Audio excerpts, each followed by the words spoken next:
Hello everyone, welcome to my YouTube channel. आप सभी के चैनल में फिर से स्वागत है, नई वीडियो के साथ, नई क्वेश्चन के साथ और नए जोश के साथ आपसे फिर से मिलने आ गए हैं। तो पार्ट 3 मैंने करवा दिया है पेपर 4B का। ये हमारा पार्ट 4 है, यूनिट 1 से रिलेटेड क्वेश्चंस।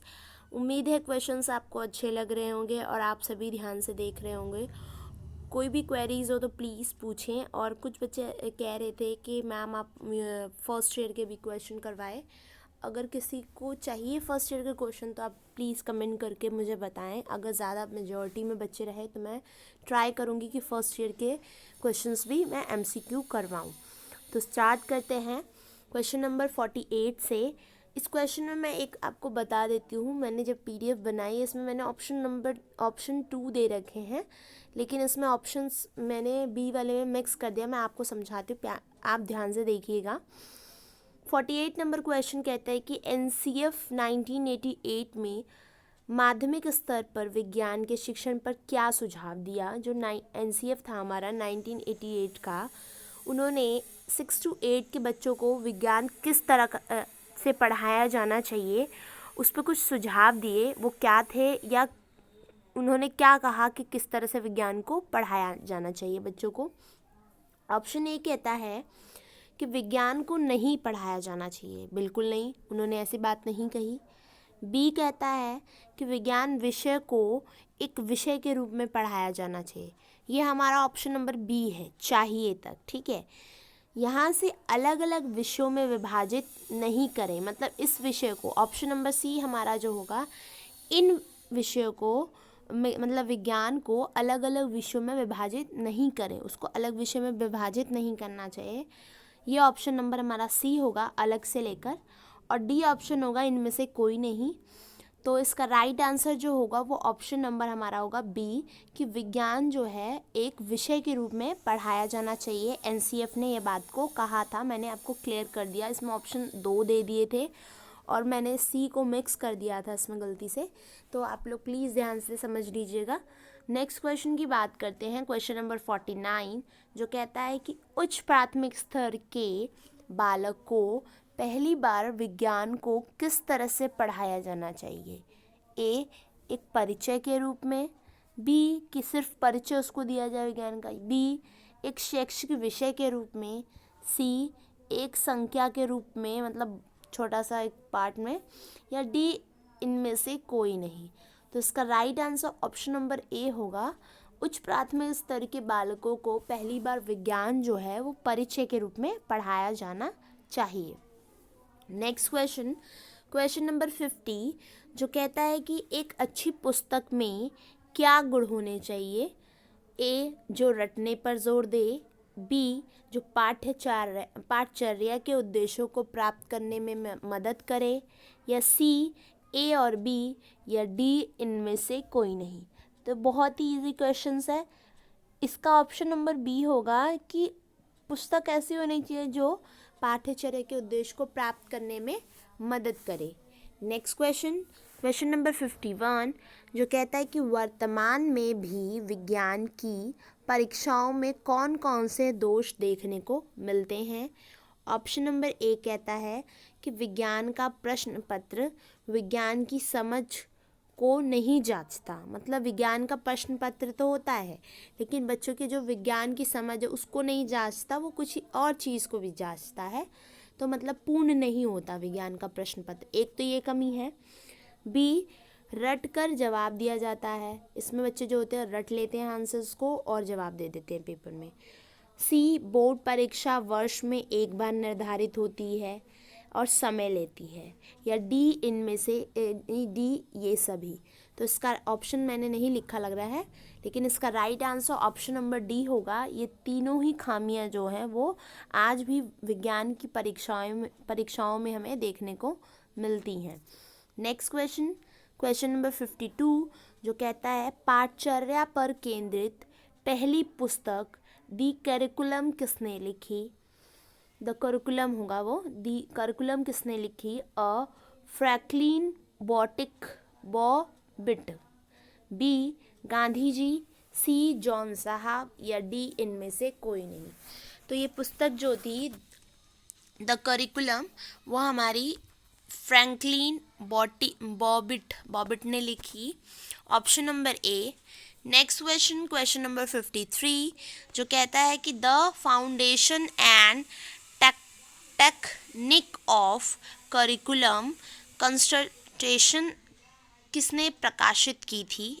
ए राष्ट्रीय शिक्षा नीति ने, बी एनसीईआरटी ने, C of the study of education, या डी इनमें से कोई नहीं।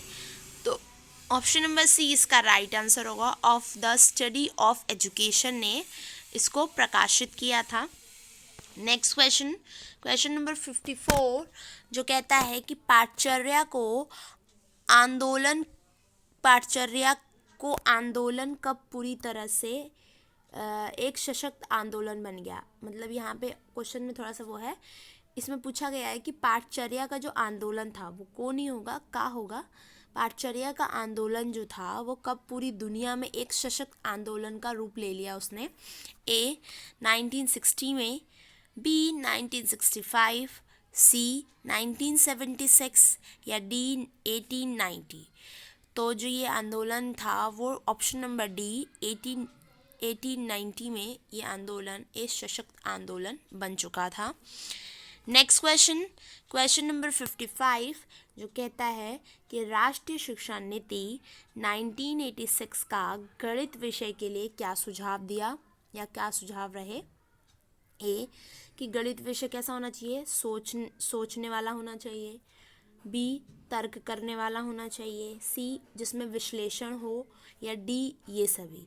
तो ऑप्शन नंबर डी इसका राइट आंसर होगा। ये तीनों ही उसमें गुण होने चाहिए। सोचने वाला होना चाहिए, बच्चे सोच कर वर्क को करें, इस तरह का विषय होना चाहिए। तर्क करने वाला, विश्लेषण करने वाला, तीनों ही गुण उसमें शामिल होने चाहिए। ये सुझाव दिया राष्ट्रीय शिक्षा नीति ने गणित के लिए।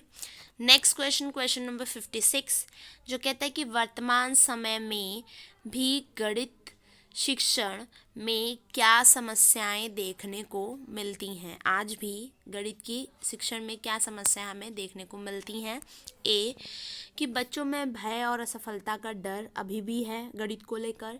बी बच्चों में परीक्षा का डर होता है। सी शिक्षकों के शिक्षण में कमी होना, या डी ये सभी। तो इसका राइट आंसर ऑप्शन नंबर ये सब डी होगा, ये सभी। आज भी बच्चे जो हैं वो गणित से बहुत डरते हैं, असफलता का उनको भय होता है।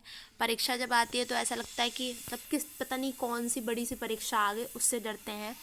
और शिक्षकों की शिक्षण में कमी भी एक बहुत ही बड़ा कारण है, जिसकी वजह से बच्चों को गणित विषय से एक भय सा लगता है। तो ऑप्शन नंबर डी ये सारी समस्याएं हैं अभी भी गणित शिक्षण के लिए। नेक्स्ट क्वेश्चन, क्वेश्चन नंबर 57, जो कहता है कि गणित शिक्षण का मुख्य लक्ष्य है। ए छात्रों को गणित समझने में सहायता करना। बी सार्थक क्षमता का विकास करना।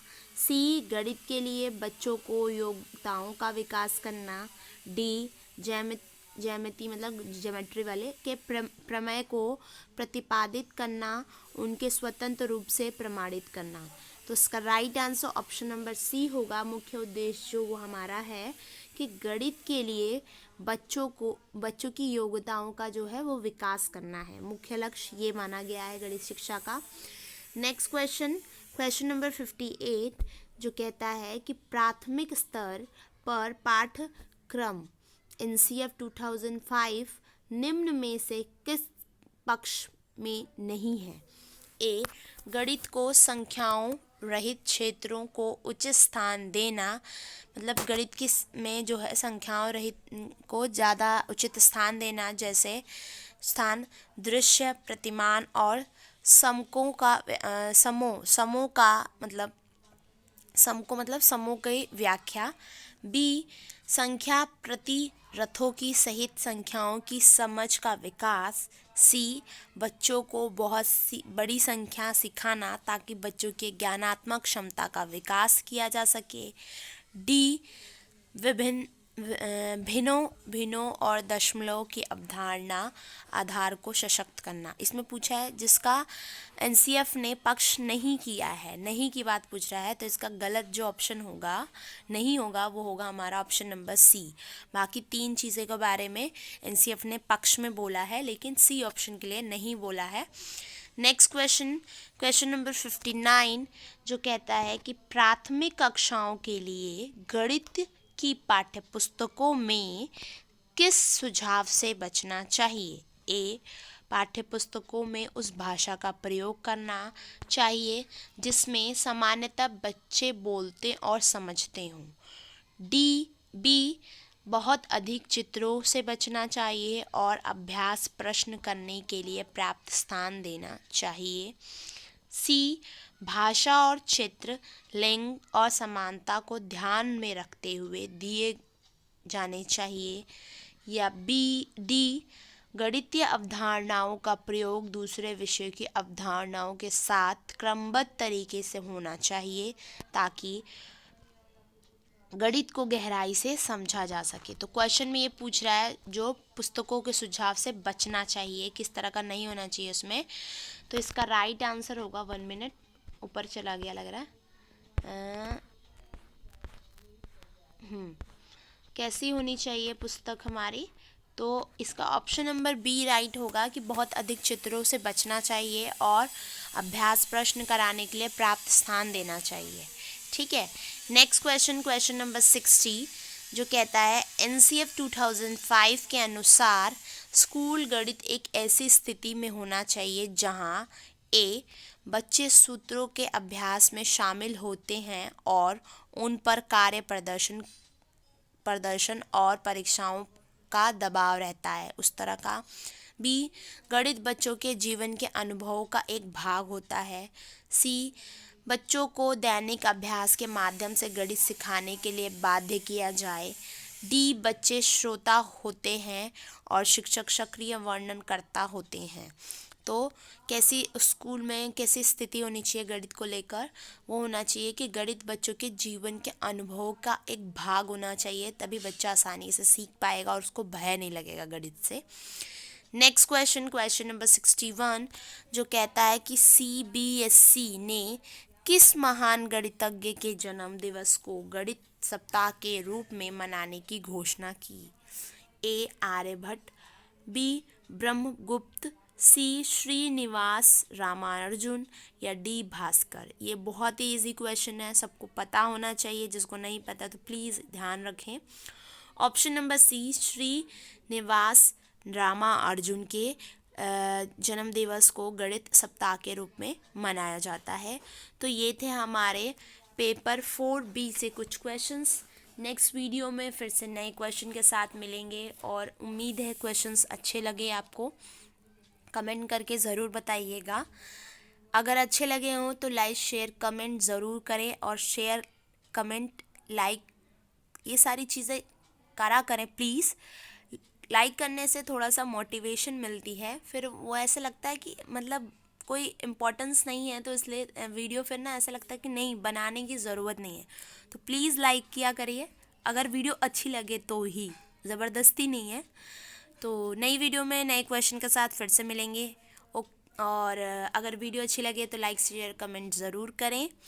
And thank you all for watching my channel. And जो भी हमारे चैनल से जुड़े हुए हैं स्टूडेंट, उनको मेरी तरफ से बड़ा थैंक यू। और भी लोग जुड़ें, और टेलीग्राम चैनल जिन्होंने नहीं ज्वाइन किया है तो प्लीज़ ज्वाइन कर लीजिए, वहाँ पे आपको PDF प्रोवाइड हो जाएगी। और इस वीडियो के नीचे मैं लिंक भी दे दूँगी पार्ट 3 का और टेलीग्राम चैनल का भी। Okay, thank you all.